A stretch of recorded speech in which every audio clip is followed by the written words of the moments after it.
بسم الله الرحمن الرحيم. الحمد لله رب العالمين، والصلاة والسلام على سيدنا ومولانا محمد وعلى آله وصحبه أجمعين. أعوذ بالله من الشيطان الرجيم. بسم الله الرحمن الرحيم. يا أيها الذين آمنوا اذكروا الله ذكرا كثيرا. اللہ تعالیٰ فرماتے ہیں کہ اے ایمان والو، اللہ کا ذکر خوب کیا کرو، خوب، جتنا زیادہ سے زیادہ ہو سکے۔ اللہ تبارک و تعالیٰ کے ہاں ذکر کثیر مطلوب ہے،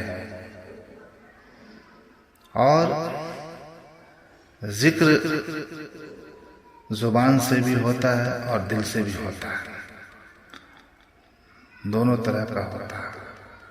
غرض یہ کہ اللہ تبارک و تعالی کی معیت حاصل کرنے کی ہر وقت کوشش کرنی چاہیے، یہی خدا کو ہر وقت اور ہر حالت میں یاد رکھنا ہے۔ تو آج کی گفتگو کا موضوع ہے ہر حالت میں خدا کو یاد رکھنا چاہیے۔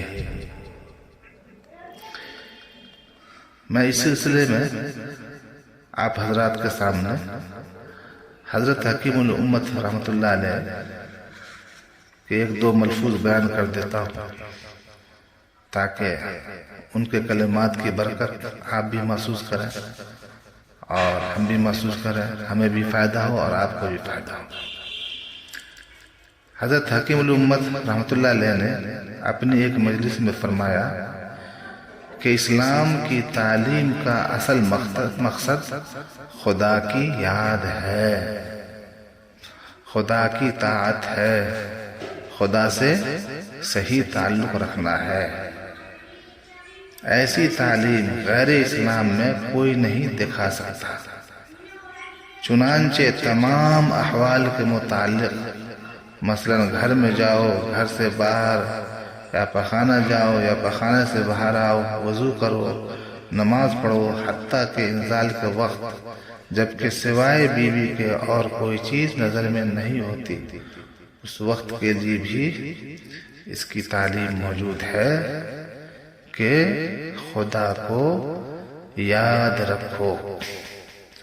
بس ہر کام میں دین کو مقصود بنایا گیا ہے۔ دنیا کے جتنے اعمال ہیں، سمجھ گئے نا، دنیا میں جتنے اعمال ہم سے متعلق وابستہ ہیں ان کو دین کے تابع رکھنا ہے۔ ہر جگہ دین کو غلبہ ہونا چاہیے، تب آپ دیندار رہ سکتے ہیں، اس کے بغیر دیندار رہنا مشکل ہے۔ اور دیندار ہونا بہت بڑی نعمت ہے، اللہ تعالیٰ یہ کسی کو عطا فرماتے ہیں۔ اور دیندار کسی بھی دور میں حقیر نہیں رہا بلکہ عظیم ہی رہا، اور اللہ کی خاص رحمت ہی ہوتی ہے۔ جب آسمان سے اس کی عزت ہونے لگتی ہے تو اہل زمین بھی اور تمام مخلوقات بھی عزت کرتی ہے، اس لیے کہ وہ اللہ کی نگاہ میں کامل ہوتا ہے تو مخلوق کی نگاہ میں بھی کامل ہوتا ہے، اللہ کی نگاہ میں عزیز ہوتا ہے تو مخلوق کی نگاہ میں بھی عزیز ہوگا۔ اس لیے کہ عزت کا نظام آسمان سے چلتا ہے، زمین والوں سے نہیں چلتا۔ زمین والوں سے صرف شہرت کا نظام چلتا ہے، عزت کا نظام آسمان والے کی جانب سے۔ جو خدا کی نگاہ میں عزیز ساری کائنات میں عزیز ہے، اور جو خدا کی نگاہ میں رذیل ہے وہ ساری کائنات میں رذیل ہے، چاہے وہ کتنا ہی اونچے عہدے پر فائز ہو، زندگی کے کسی بھی شعبے میں کتنا ہی یا بڑا ہو جائے، اگر رذیل خدا کی نگاہ میں ہے تو دنیا کی کوئی طاقت اس کو عزت نہیں دے سکتی۔ اور تجربے سے بھی ثابت ہے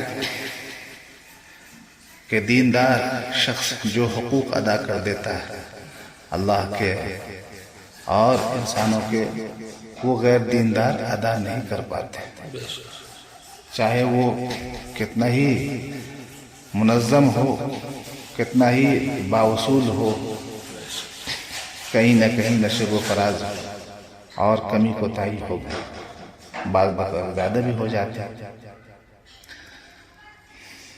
حضرت حکیم الامت رحمۃ اللہ علیہ نے ایک صاحب کے سوال کے جواب میں فرمایا کہ ادائے حقوق کا آج کل بہت ہی کم خیال ہے، اگر خیال ہو سکتا ہے تو دینداروں ہی کو ہو سکتا ہے۔ دینداری بھی عجیب چیز ہے، حضرت فرما رہے ہیں کہ دینداری بھی عجیب چیز ہے، ایک ایک پائی کا احترام کرنا، اور بددین تو سینکڑوں کی بھی پرواہ نہیں کرتا۔ یہ فرمائے، یہ تمیز ہو جاتی ہے، یعنی حق اور باطل میں اور صحیح اور غلط کے درمیان میں تمیز کرنے کی دیندار کو صلاحیت ہو جاتی ہے، جو غیر دیندار کو نہیں ہو پاتی۔ اللہ تبارک و تعالی ہمیں بھی اور آپ کو اپنے دیندار بندوں میں شامل فرمائے۔ آمین آمین یا رب۔ آمین۔